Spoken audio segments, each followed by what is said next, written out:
We are on this beautiful Thursday morning out here looking across the bay. We are about 5 weeks away from the official start of the hurricane season, which the hurricane forecasters are saying will be every bit as dramatic as last year. What are you going to do, Tommy Longo? What are you going to do? We're looking at, and we have been looking at our evacuation plan, and that's the one thing that's going to make a difference, is that we're just going to have to evacuate our people earlier than we usually do.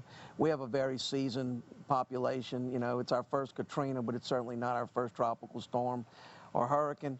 They're not going to stay here and try to weather it in a FEMA trailer. We'll get them out and. Are you going to make them? Are you going to make them leave? Yeah. Is that what you're going to do? Yeah, they're in Long Beach. Certainly. If you're in one of those trailers, certainly, you're going to be taken out. Is that the same thing? Yes, sir. Same thing all the way down the line. What do you think, Richard? Absolutely. We're going to need a lot of help from the federal government to try to put these people out, to take these people out of these trailers. Where are you going to take them?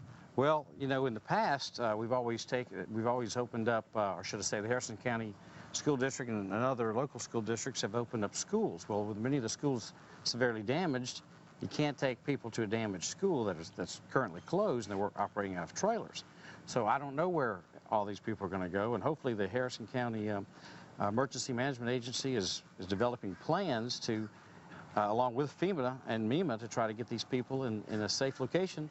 Otherwise, we will, the high school that we do have, the D'Iberville High School, we've always had to open it up ourselves without the assistance of Red Cross, because Red Cross will not open up a Red Cross evacuation pre-storm south of the Interstate 10. So we're like the other cities. We're probably going to have to open up the schools and do it ourselves. Where will you take them in Biloxi? Where will you go? Well, we'll activate the shelters that meet the criteria for Red Cross. How many of them are left? We've got 2 that meet that criteria right now. We're going to try to have 4 for the upcoming hurricane season.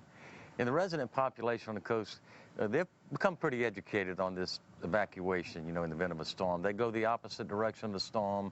They usually have some kind of relationship with a friend, family member, and they make accommodations until the storm's through. What about in Moss Point and in Gaucher and in Pascagoula? Where are they going to go? Well, we're going to have mandatory evacuation in our city. Just like the other cities, we're going to have to call on family and friends.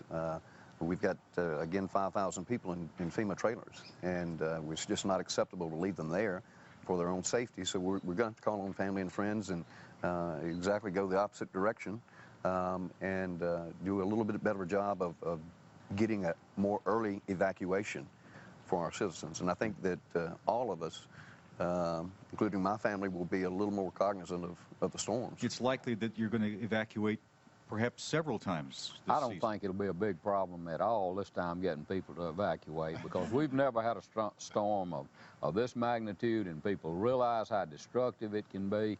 And I think that all you'll have to do is ask them to leave. And of course, we're very fortunate in our county. We've got 3 county schools north of the interstate can be used as shelters, but I firmly believe that people will find a place to go after Katrina. And in Moss Point?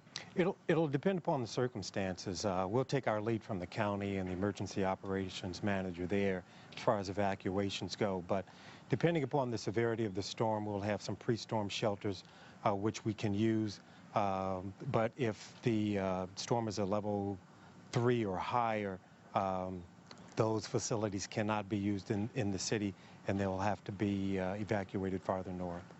The governor's very concerned about all this, isn't he? Absolutely, and just last week he kicked off the Stay Aware, Stay Alive campaign in coordination with MEMA and disaster relief agencies.